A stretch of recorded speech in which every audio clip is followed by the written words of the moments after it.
तीन प्रकार से चलता है, first degree, second degree, third degree. तो छोटा एडजेक्टिव होगा तो ER और EST लगेगा, टॉल, टॉलर, टॉलेस्ट। बड़ा होगा तो मोर और मोस्ट लगेगा, beautiful, more beautiful, most beautiful. ठीक, इतना तक पढ़ाई हो चुका था।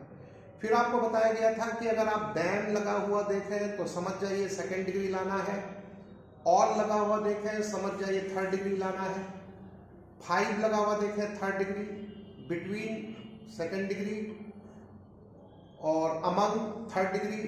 अच्छा, अगर आप वन ऑफ लगा हुआ देखें, वन ऑफ, तो वन ऑफ में आपको लाना है थर्ड डिग्री।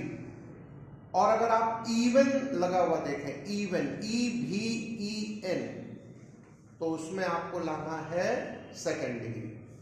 तो इतने सारी बातें पहले चर्चा हो चुकी थी, एक बार हमने उसको रिवाइज करा दिया। आज हम लोग आगे चलते हैं और आज हम लोग देखते हैं पैरेलल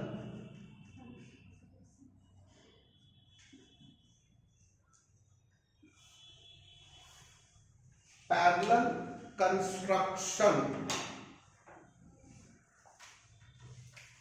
पैरेलल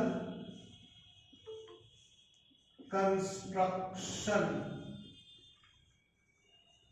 इन एडजेक्टिव।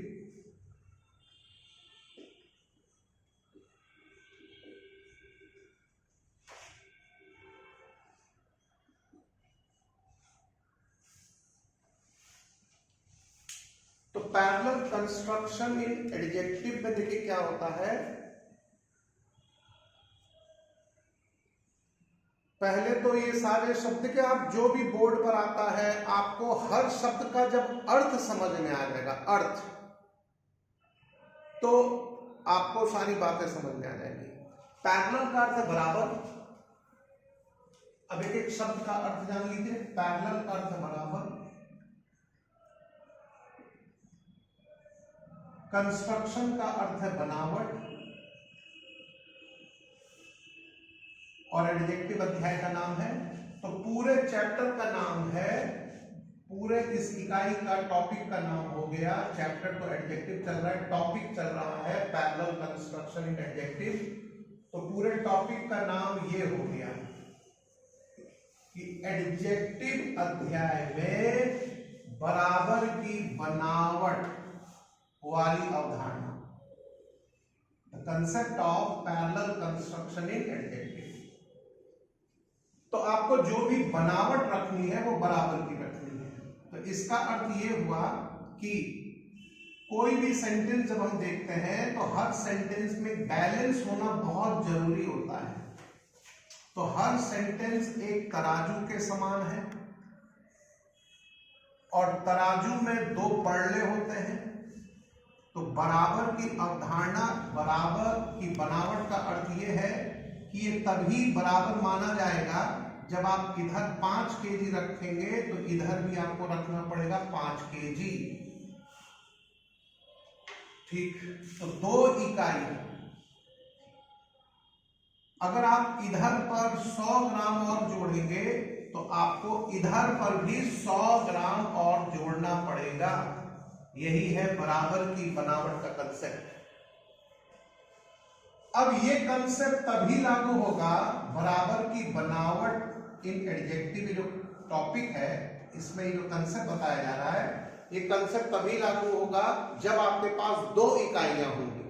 2 इकाइयां, एक बाएं और एक दाएं। ये एक इकाई वाले में कभी लागू नहीं होगा। तो कहने का तात्पर्य ये हुआ कि जहां जहां 2 इकाइयां होंगी वहां वहां ये कंसेप्ट लगेगा। अब 2 इकाइयां कैसे उत्पन्न की जाती है वो देखिए। 2 इकाई उत्पन्न करने के लिए हमको बीच में, यहां पर बीच में हमको चाहिए दैन, या फिर 2। सब सेकेंड डिग्री वाले हमको हिंट्स चाहिए, क्योंकि सेकेंड डिग्री दैन है, 2 है, बिटवीन है। इन सब में एक बात ये हो जाती है कि दाएं बाएं 2 इकाइयां अपने आप उत्पन्न हो जाएंगी। क्यों? क्योंकि ये सब तुलना में प्रयोग होते हैं, और तुलना तभी होगी जब 2 इकाइयां उत्पन्न होंगी। एक में तुलना नहीं होती। आप इसको एंड पर भी ट्राई कर सकते हैं और आप इसको कॉमा पर भी ट्राई कर सकते हैं। तो सर ये एंड और कॉमा तो बराबर वाले, वो सेकंड डिग्री वाले तो नहीं? हाँ सही कहा आपने, सेकंड डिग्री नहीं है, लेकिन एंड भी क्या करेगा, दाएं बाएं दो इकाई उत्पन्न कर देगा, और कॉमा क्या करेगा, कॉमा भी दाएं बाएं दो इकाई उत्पन्न कर देगा। तो चलो देखें, आइए अब इन सब बातों को जरा देखें। तो पहले ये कंसेप्ट इतने पर ये लागू होगा, तो ये पैरेलल कंस्ट्रक्शन इन एडजेक्टिव कहां लागू होगा, पैरेलल कंस्ट्रक्शन इन एडजेक्टिव वहां लागू होगा जहां देन आएगा, टू आएगा, बिटवीन आएगा, एंड आएगा या फिर कॉमा आएगा।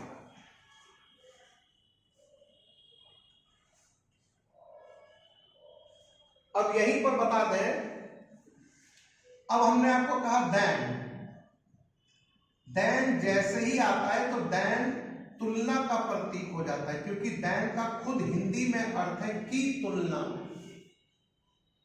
तो याद रखेगा कि तुलना हमेशा बराबर की चीजों में होती है, तभी तो ये कंसेप्ट बराबर वाला बना हुआ है।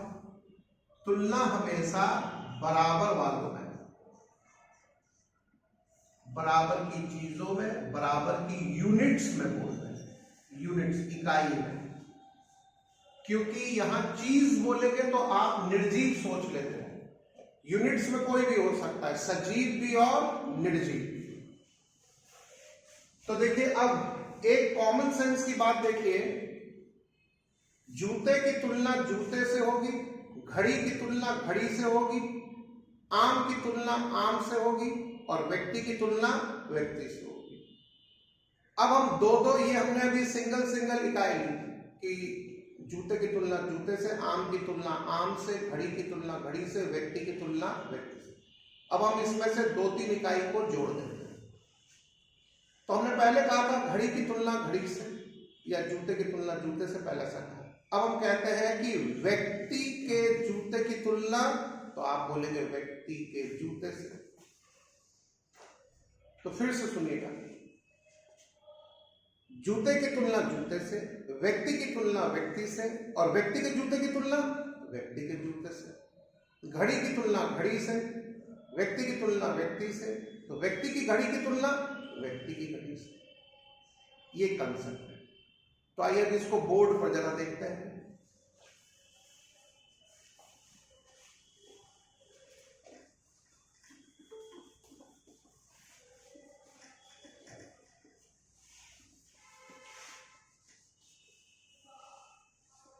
अब देखिए आपका सेंटेंस चल रहा है,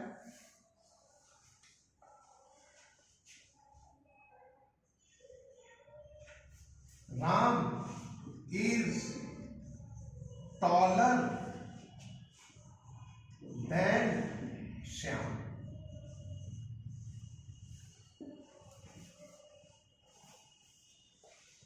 तो Ram is taller than Shyam, ठीक। तो यहां गौर कीजिएगा, राम एक व्यक्ति है और व्यक्ति की तुलना व्यक्ति से चल रही है।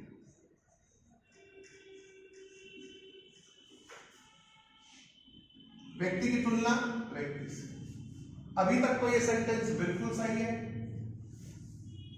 लेकिन इसी सेंटेंस में हम क्या करते हैं कि यहां तो हमें यह पता चल गया कि व्यक्ति की तुलना व्यक्ति से हो रही है। अब इसी सेंटेंस में हम राम के पहले कुछ एक्स्ट्रा जोड़ देते हैं, कुछ अतिरिक्त जोड़ देते हैं। मान लीजिए हमने जोड़ दिया द बुक ऑफ।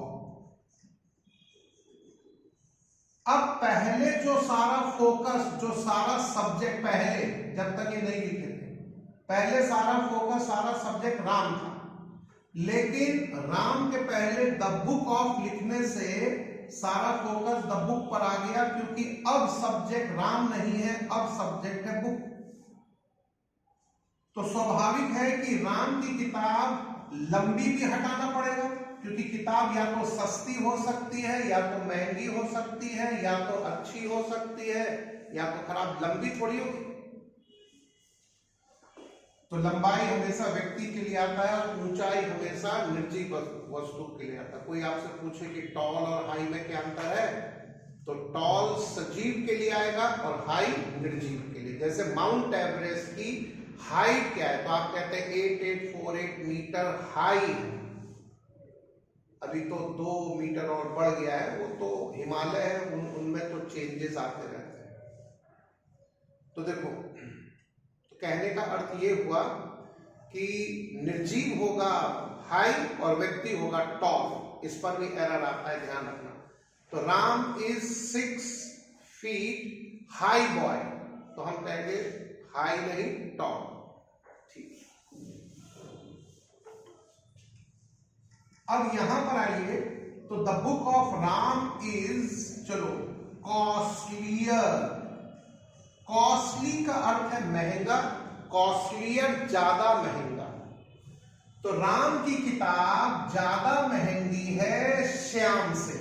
अब ये सेंटेंस असंतुलित है, sentence is not balanced. First of all we will have to make it balanced. So now the question is how to make it, या हाउ टू क्रिएट बैलेंस। तो आप इस पर ध्यान दीजिएगा। By looking at the sentence very carefully, this minutely, we can see we have added some words before Ram, and those same words should also be added before Shyam. Then only there will be a balance in the sentence. Only then the balance will come in the sentence.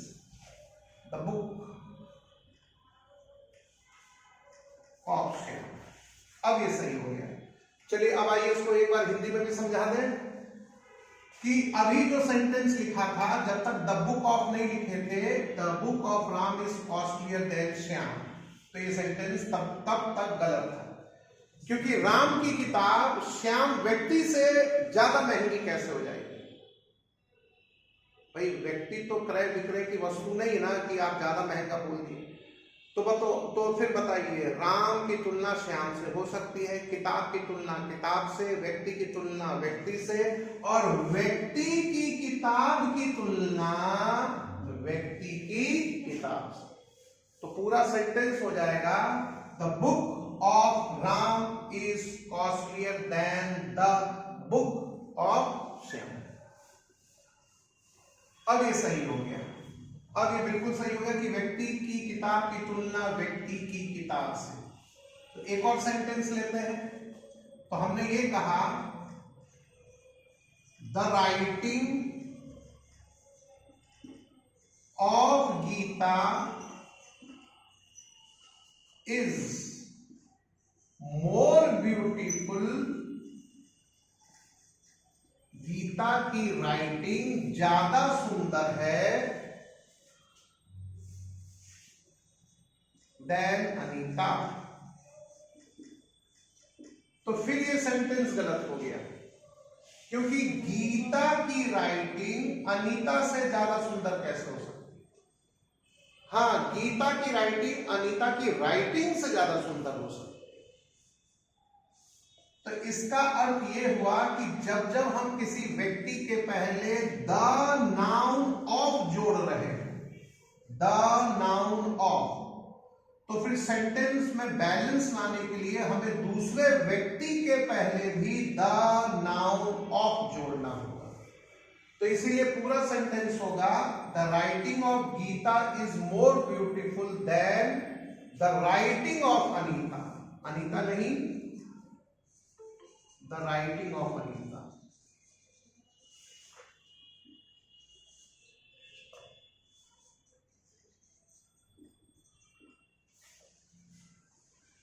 अब ये sentence आपका सही हो गया।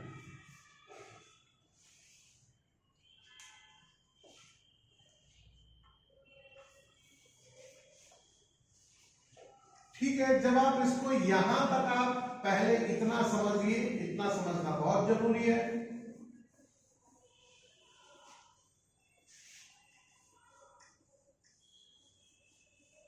अब आइए यहां से आगे चलते हैं। अभी जो आपने कंसेप्ट सीखा बहुत अच्छा, लेकिन अब सुनिए आगे की बात। इंग्लिश में ये एक कंसेप्ट है कि एक ही चीज को दो बार रिपीट नहीं करना है, अच्छा नहीं लगता है। जैसे रिटर्न बैक, रिटर्न भी बोल रहे हैं, बैक भी बोल रहे हैं, दोनों एक साथ प्रयोग मत कीजिए, दोनों का एक ही अर्थ है। सपोजिंग इफ, सपोजिंग का भी अर्थ यदि और इफ का भी अर्थ है यदि, तो दोनों एक साथ प्रयोग मत कीजिए। तो इंग्लिश में है अवॉइड रिपीटिशन ऑफ वर्ड्स। ठीक इसी प्रकार से ग्रामर में भी, इंग्लिश ग्रामर, वो भी ग्रामर, ये भी ग्रामर, वो थोड़ा वर्ड पावर से रिलेटेड है ज्यादा, और अब एकदम ठेठ ग्रामर। तो इंग्लिश ग्रामर में भी ना आप बार बार नाउन को रिपीट मत कीजिए। जैसे उदाहरण देख लो, Ram is good and Ram plays cricket.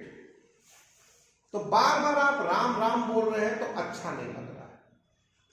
तो हम क्या करेंगे, हम शुरू में तो राम बोलेंगे, अगले बार हम राम की जगह ही का प्रयोग कर देंगे कि Ram is good and he plays cricket. अब ही आया है राम की।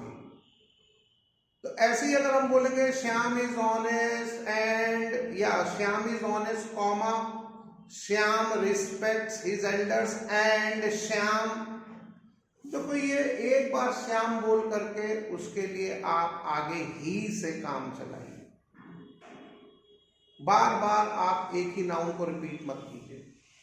तो अब यहां पर आते हैं, कुछ पहले बातें बता दें। तो राम के लिए तो आपने ही लगा दिया, अगर गीता होती तो ये सब्जेक्ट है, राम के लिए सब्जेक्ट आपने ही लगा दिया, गीता के लिए सब्जेक्ट आप शी लगा देंगे। द बॉयज होगा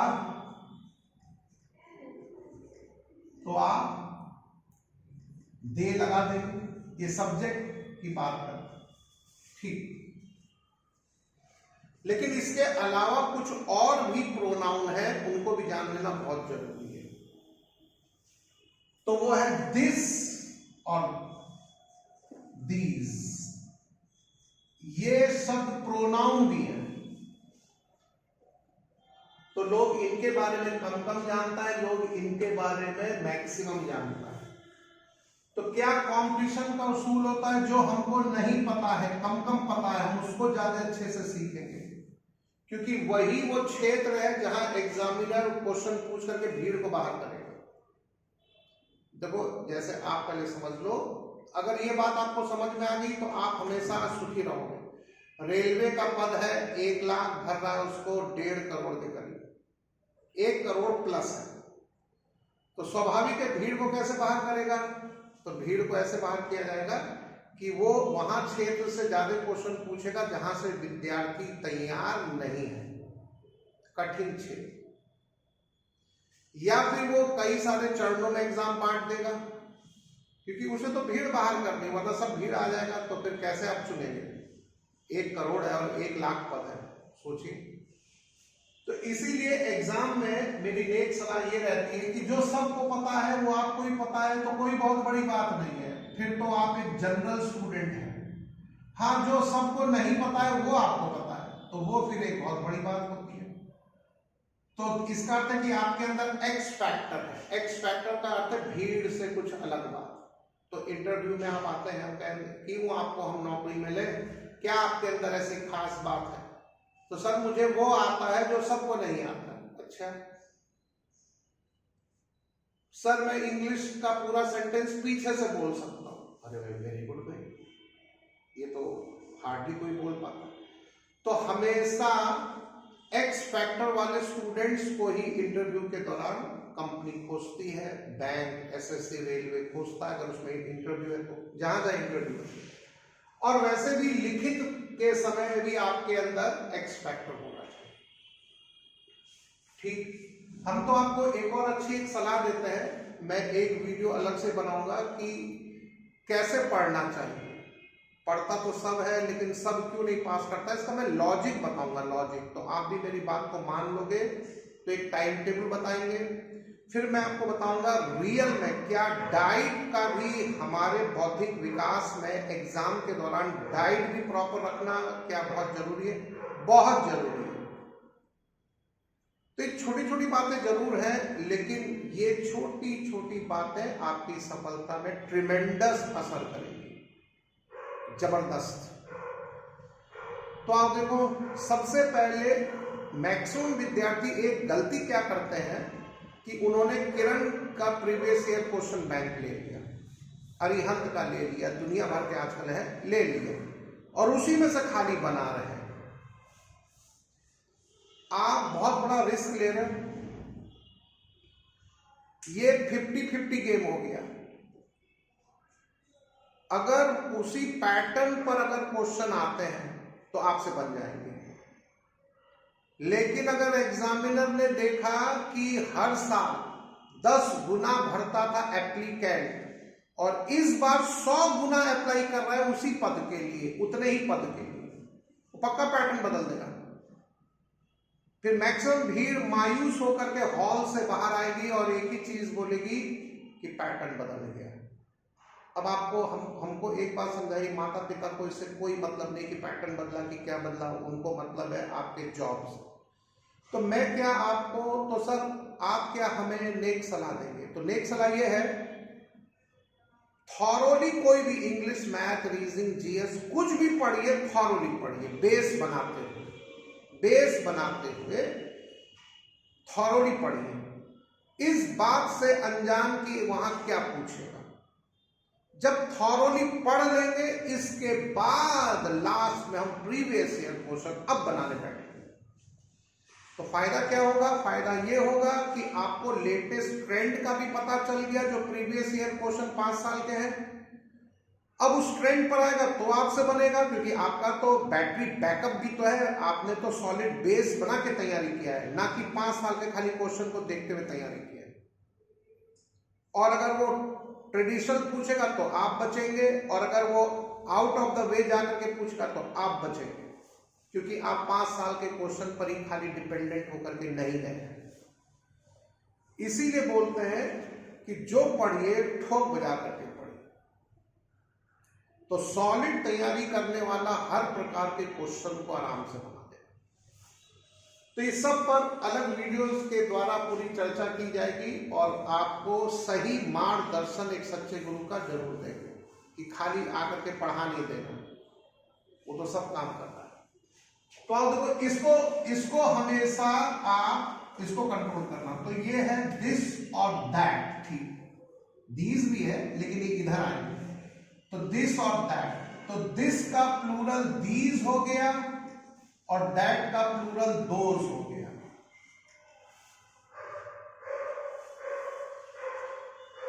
अभी एक लड़की है, वो कुछ समय बाद अपना वीडियो भी डालेगी, वो उत्तराखंड के एग्जाम में फॉरेस्ट वाले, जो यहां से वो इंग्लिश और जीएस हमसे पढ़ के गई है, वो पूरा बताएगी।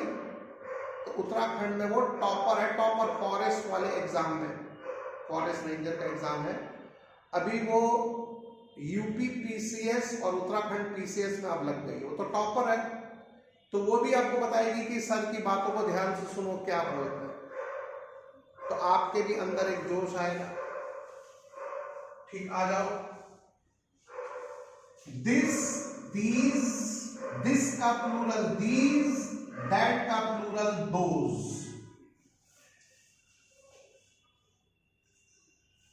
आ जाओ, देखो, तो दिस का प्लूरल दीज, दैट का प्लूरल दोज। ठीक, अब आ जाओ आगे। तो कब दिस का प्रयोग करना है और कब दैट का।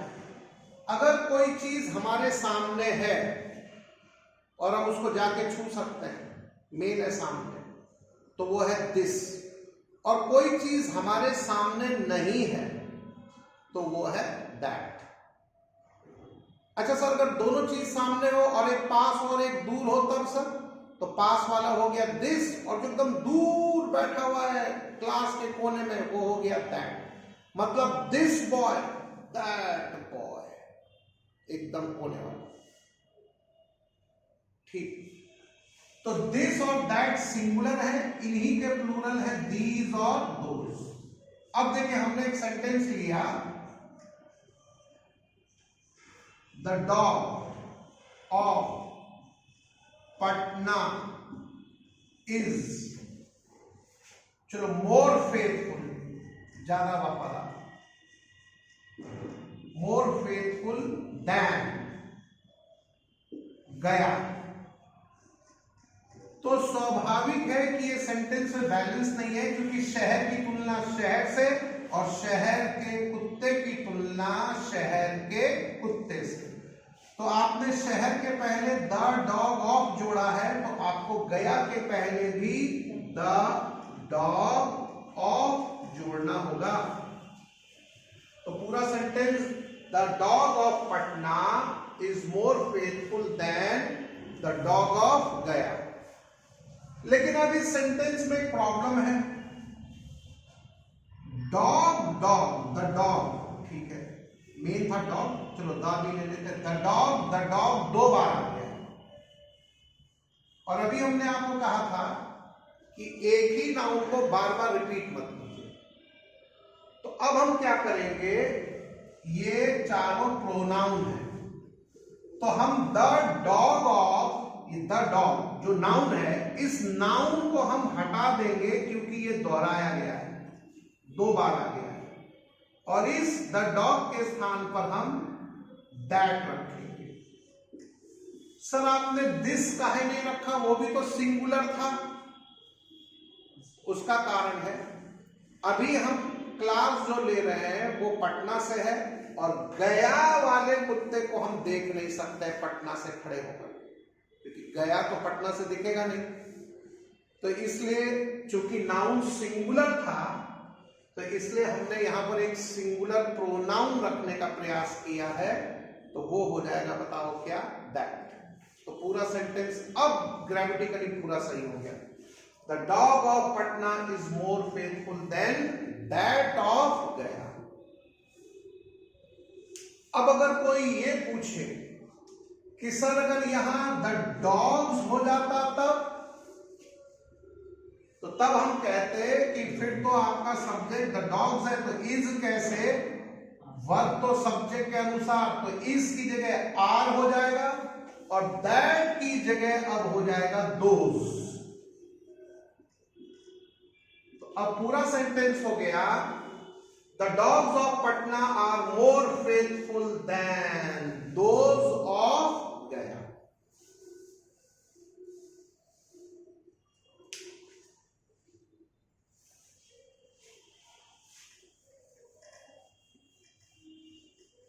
इसी प्रकार से हम आपको 2 सेंटेंस और देते हैं, तो इनमें भी आप गलती पकड़े। पहला है, ये थोड़ा सा बाएं तरफ थोड़ा चमकेगा, तो हम इसको पढ़ भी देते हैं। The hair of Gita is silkier, silky होता है hair, the hair of Gita is silkier than Sunita. और दूसरा सेंटेंस है, the books of Ram are cheaper than that of Shyam.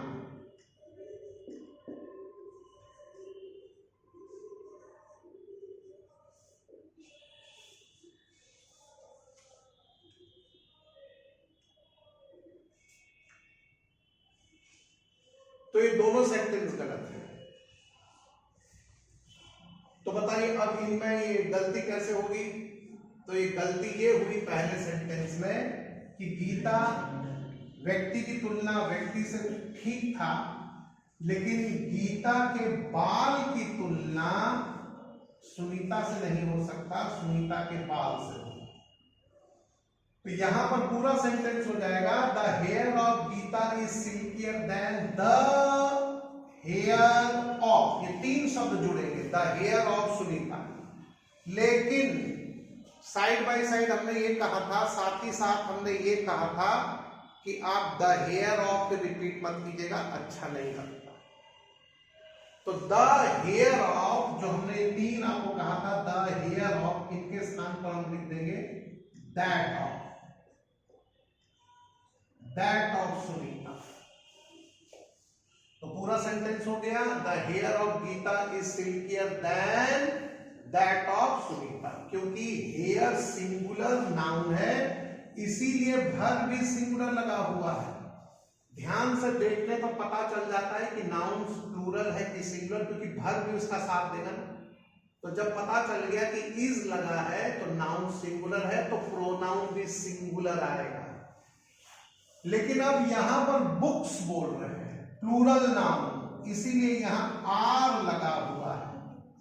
तो आगे जाकर के हमने दैट सिंगुलर प्रोनाउन लगा दिया, फिर तालमेल नहीं बैठा, गलत हो गया। दैट की जगह होगा दोज। तो पूरा सेंटेंस है the books of Ram are cheaper than those of Shyam.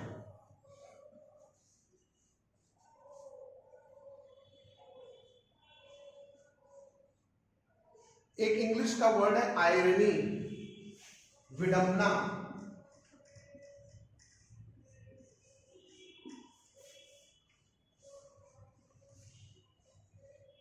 देखिए आयरनी क्या है, विडंबना क्या है। सरकार ये कहती है कि आप टीका लगा करके वैक्सीनेशन ले, आपको सबूत देना होगा एग्जाम में घुसने से पहले कि आर यू वैक्सीनेटेड, तो आप प्रमाण पेश करोगे, जाओ अंदर परीक्षा दो। तो हम ये कहते हैं कि वैक्सीन लगा करके परीक्षा के अंदर बैठने दिया जा रहा है।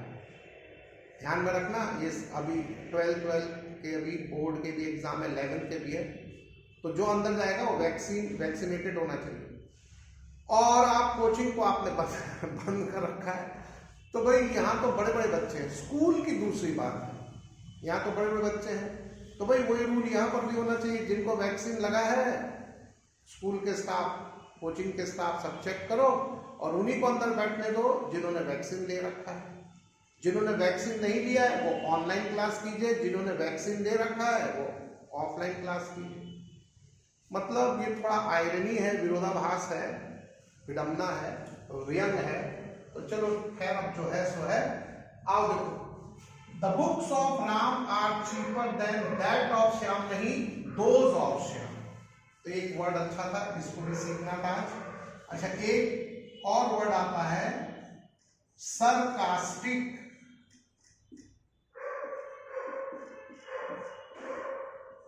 दोनों के एक ही मीनिंग है।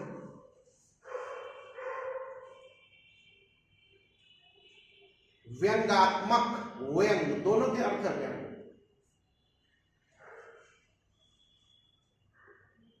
इसको कैसे याद रखोगे? सर देखे ना, वो कार से आया,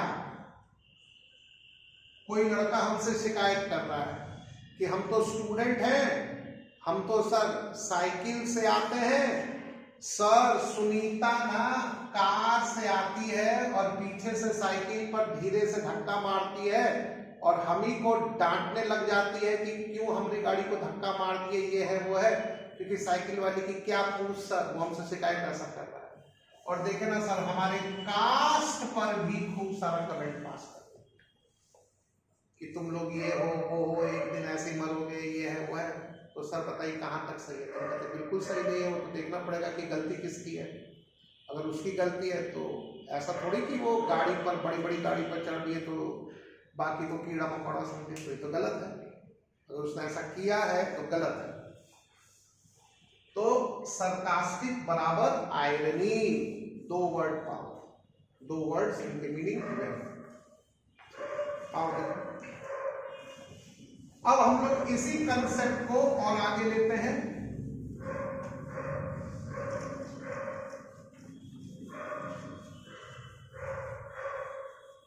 तो पहले उसको बोर्ड पर लिख देते हैं और उसको हम अलग अलग तरीके से और देखते हैं। तो देखिए हमने यहां कहा राम इज, चलो, बेटर देन श्याम, ठीक, बिल्कुल सही। अब हमने यहां पर ये कहा, आगे हमने एक और सेंटेंस लिखा, Ram is as good as Shyam.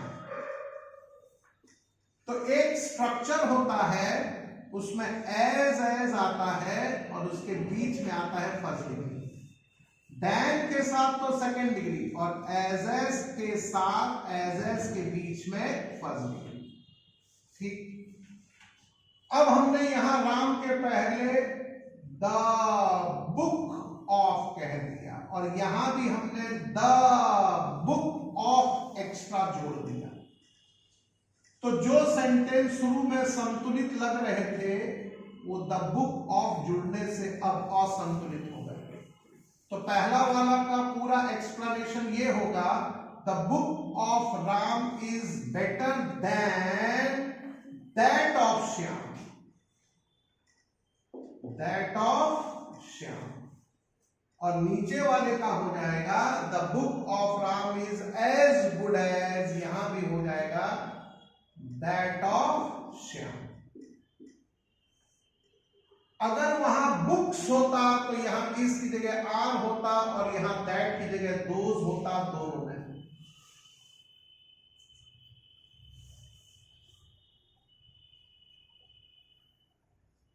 तो ये ध्यान रखिएगा। अच्छा, अब आइए एंड पर भी देख लें। एंड, एंड का अर्थ बताया गया था बराबर।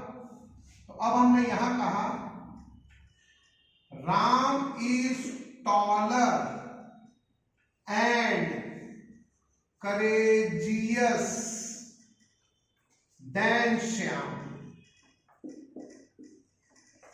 तो फिर ये गलत हो गया क्योंकि एंड के पहले आप सेकंड डिग्री लगाए हुए हैं और एंड के बाद आप फर्स्ट डिग्री लगाए हुए हैं और कह रहे बराबर। चूंकि देन लगा हुआ है तो दोनों में सेकंड डिग्री का पालन होना चाहिए, देन में सेकंड डिग्री लगता है। तो टॉल का टॉलर तो सही है, लेकिन करेजियस का पूरा होना चाहिए मोर करेजियस।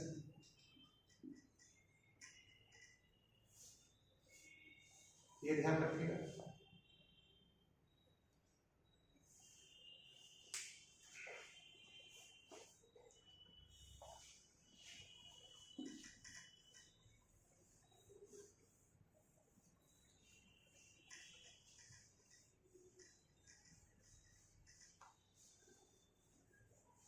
अब आइए अंतिम का 5 मिनट, कुछ वर्ड पावर भी देखिए। अंतिम का 5 मिनट।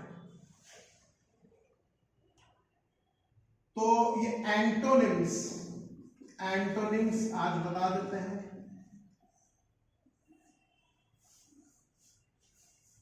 विलोम, एंटोनिम्स विलोम। तो विलोम जो है, जुमले वाले को भी आपको बहुत अच्छे से याद रखना है। जैसे चीयर का उल्टा जियर, चीयर में हैप्पीनेस है, जियर ठीक उसका उल्टा। जैसे the CM was cheered by the people, CM मुख्यमंत्री ने कोई अच्छा काम किया,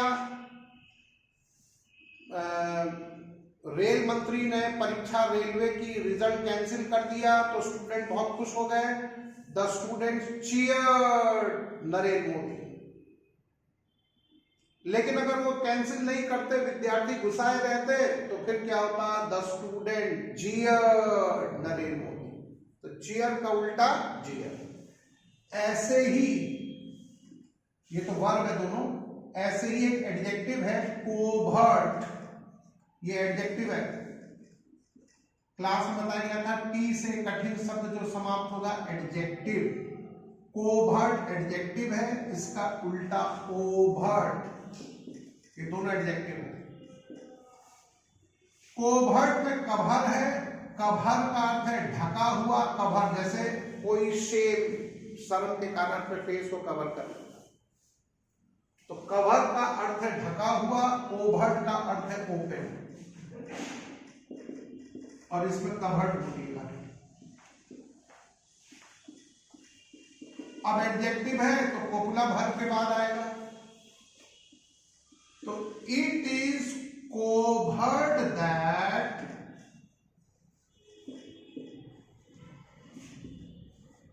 ओवर्ट कहते हैं, मीनिंग ज्यादा अच्छा है। It is overt that Pakistan is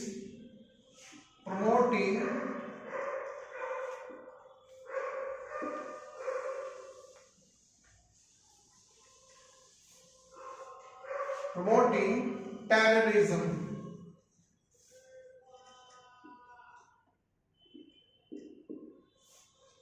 तो यह एकदम खुली हुई बात है, एकदम ओपन है सबके सामने, जग जाहिर है। ओवर्ट बराबर एक्सपोज, सबको पता है। EX बराबर out.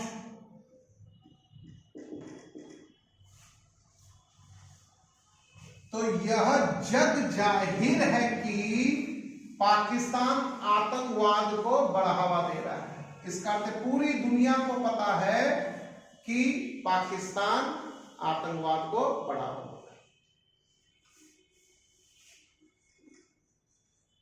There is covert, capital से लिख देते हैं, नेक्सस सांठगांठ,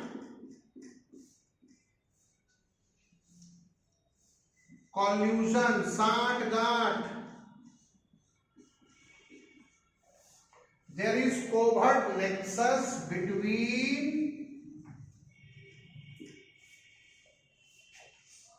Pakistan and China. Ram and Geeta भी हो सकता है, कोई भी दो नाम, पाकिस्तान एंड चाइना।